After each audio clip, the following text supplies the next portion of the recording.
Hi, here I wanted to discuss William Tell, the self-proclaimed spokesperson of the Germans, who had a colorful, rich background and since a couple of years ago turned prophet and spiritual guide of Germany. So a little bit about his CV. He was in the Vietnam War, taught and researched international economics at Bradley University and other universities. He lectured in Germany. He was on the management board of US banks and corporations, ran for US Senate, and wrote some books including How to Thrive in a Global World. It is by ICA Press, the same letters as in CIA. So, on the one hand, he's an internationalist, a globalist, and on the other hand, he speaks openly of war crimes committed by the US and Britain, such as the evil plans made at Bletchley Park and the awful Rheinwiesenlager, where hundreds of thousands of men, many very young, died after the end of the Second World War, and calls himself sent by God, a prophet, a watchman. He speaks in riddles, is all mysterious, and tells Germans they will be liberated within months. But he is not stopped at any borders, not arrested, not cancelled,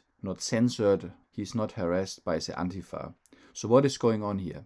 In this video, I wanted to analyze his statements, a bit of body language and demeanor, and offer some answers. This will clearly offend some people, and I do not claim I know the truth about him. But for some, he's like a saint, untouchable, like Julian Assange, so that he apparently cannot be questioned anymore.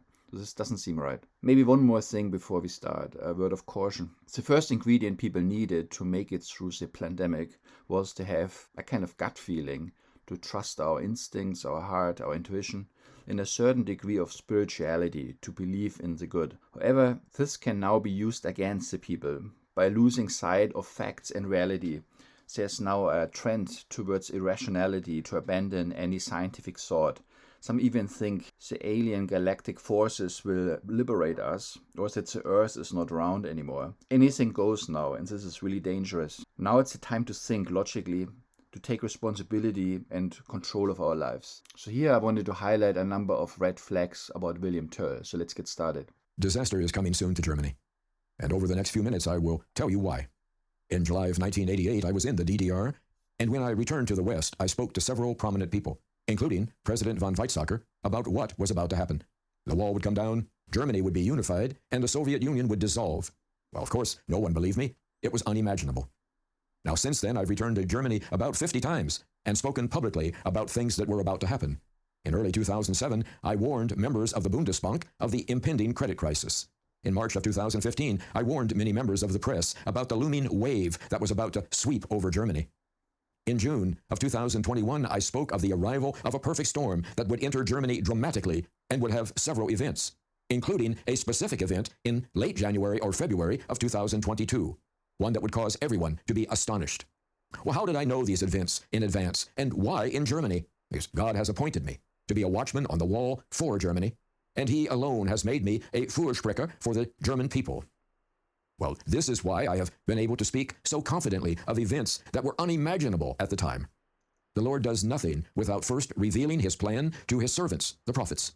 These prophets are the spiritual watchmen who relay God's word and warning to the people. But why Germany? I am an American patriot. Because God has a special role for the German people in the world, and He wants them to take up that unique and special role. Well, that's why He tore down the wall. This is why He unified Germany once more and allowed them to become incredibly prosperous. This belief that God has given you a special role and that He has appointed me as His spokesman is what has driven me to make all these trips at my own expense and to pour out my life into this work. Well, I have no organization behind me.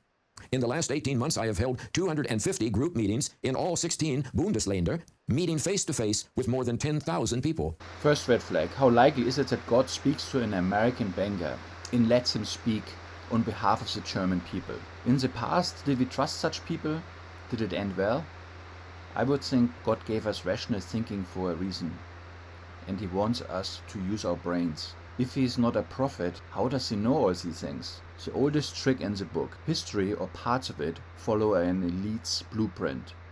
Big events are planned, and He knows because He's on the inside. Second red flag. He has been to Germany 50 times, but he does not speak German. How? What motivates someone to visit Germany again and again and to speak to so many people? I've been to Spain and Mexico a couple of times and can speak a tiny bit of Spanish. It's odd not to speak it when you visit so many times. When a child grows up in a foreign country, bilingual, it sometimes rejects the language of one parent or develops learning difficulties, indicating some conflict with the parent's past. He claims the German language is beautiful. Not learning German is a real red flag. It indicates a conflicted relationship towards Germany. To support this further, he said once that his British mother hated Germans, and with the mother-son bond particularly strong, it is likely he feels the same way now. William ist zum Rhein gekommen, weil es ihm so befohlen wurde. So lautet nun seine Botschaft. Kommt bis Freitag um Mitternacht an den Rhein. Stimmt in die Rufe all jener mit ein, die Freiheit und Sicherheit einfordern. Hello, hey, this is William Toll. Why must we go to the Rhine?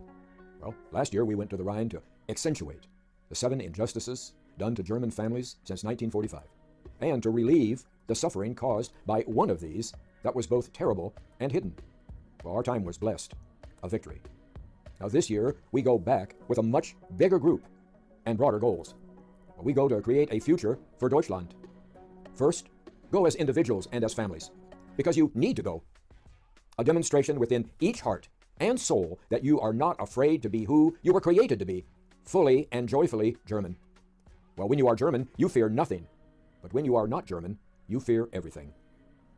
Now, the idea that God created others, the French, the Italian, the Spanish, the American, the British, to live and rejoice and sing and being themselves, treasuring their culture, and that same God created the German to be in shame and guilt and in self-denial, well, this is ridiculous and wrong thinking. Well, you are innocent and free, and you need to demonstrate that by intentionally going to the Rhine in August and September, then clicking the button on the website to say, yes, I was there. So it all sounds very positive, but he plays very strongly with guilt. It reminds me very much of the Catholic Church. This can be easily abused in terms of control by checking how many people actually follow his advice and go to the Rhine and subscribe on his website. This information could be used for other purposes too. So the third red flag is usage of guilt and ultimately fear to influence Germans. There's another red flag, the fourth. In July 2021, just 2 weeks after William Tell started his YouTube channel, a massive flood killed 134 people in the Ahrtal, near where the Rheinwiesenlager used to be. Local governments knew about the danger of the flood, but didn't warn the people. Without that horrible event, that injustice, reminding people of the Rheinwiesenlager would not have worked very well, and William Tell's message wouldn't have been so effective.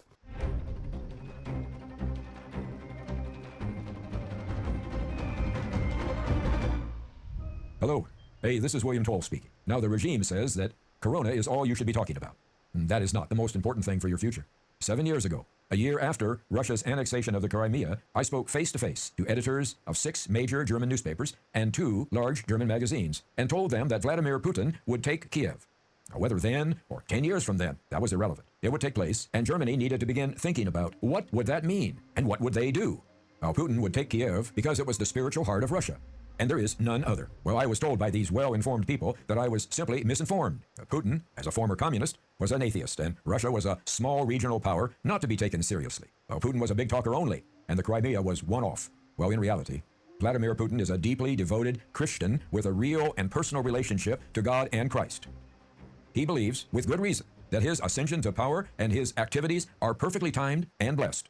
Here's the next red flag. He claims he knows Putin is a deeply dedicated Christian. Remember, he's a former KGB agent. So it's clearly pro-Russia. Assange and Tell, they make the West look really bad. This could be in preparation for people to accept an invasion by Russia and China and a takeover by communism. Of course, it will not be called that way. It will be part of the next industrial revolution or the Great Reset or something about saving the planet from climate change. And this foreign invasion will be viewed as a liberation. To make this more clear, there's a lot of truth in what William Tell says. He talks about the war crimes committed, say, after the end of the Second World War to destroy Germany. But he doesn't talk about the war crimes committed by the Red Army in East Prussia when they invaded at the end of the war. There were horrific crimes committed to women and children. But this is not mentioned by William Tell. It's all about making the West look really bad. So the fifth red flag is a selective use of history or war crimes and about painting Russia in nice friendly colors. It was unthinkable at the time that the wall would fall and that the Soviet Union would collapse. That couldn't happen in 100 years. It was unthinkable that big banks all over the world would collapse. from bad decisions and fraudulent products. It was unthinkable that Russian tanks and troops would cross the border and invade a European country. It was unthinkable that once again... Let's watch the same again without sound, without the cheesy music.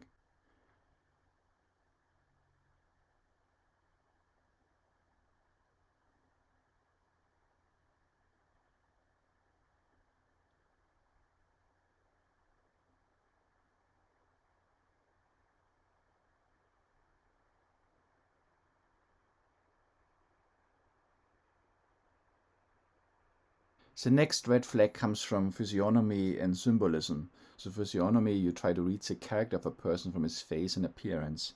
So here you see him coming closer and closer. That looks almost threatening, doesn't it? Without the cheesy music. He dresses in dark clothes. He looks haggard, pale. And interestingly, when you write Töll in cursive writing, you handwrite it, it looks almost like Tod, the German word for death. Instead of being the watchman of Germans, he could equally be the undertaker of Germany. He could be the person who gives Germany the final death blow. Hier spricht Lise Toll.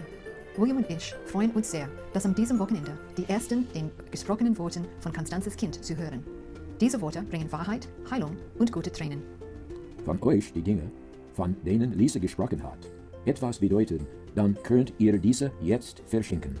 Es gibt eine kleine Auflage von Büchern und CDs in der Weihnachtsausgabe, die ab sofort bis Weihnachten erhältlich ist. William und ich sind euch für eure Unterstützung sehr dankbar und dafür, dass ihr uns beiden erlaubt, Teil eures Lebens zu sein. From the pronunciation you know that they don't really know German.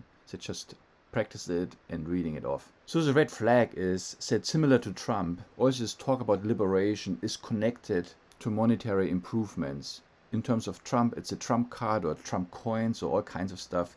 Here it's a bunch of books. And he actually had a shop online which looked really suspicious, which is taken down now. Super overpriced, like in a Care-type lamp for £100, a pair of shoes without being able to specify the size, super expensive items.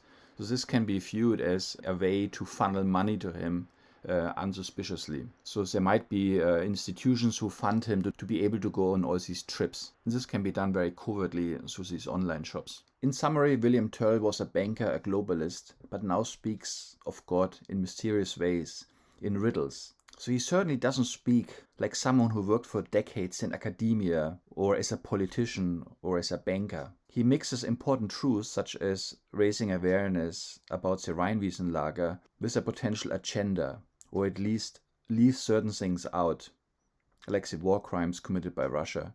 He flatters people, or their hurt egos, makes them feel special and loved. He says the Americans and British did awful things to the Germans, but now he, as an American, is much better and tells the truth. So why are the Americans keep interfering with Germany?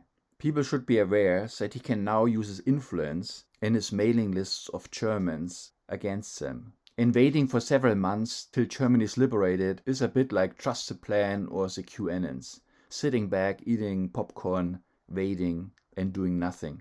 It is not unlikely to me that he is simply a CIA agent, an American PSYOP soldier with a much younger wife, his handler, who makes the last efforts to bring down Germany, fulfilling the Morgenthau plan to deindustrialize Germany for its ultimate destruction. I know this is a very sensitive topic, and I'm sure a lot of people don't agree with me at all. I don't know the truth. I just had these thoughts and I wanted to share them. And sometimes I think I made this channel just for this purpose, to speak out some of these inconvenient ideas. I have technically ideas for a second part, but first wanted to read your comments about this one. So thank you for listening and talk to you next time. Bye.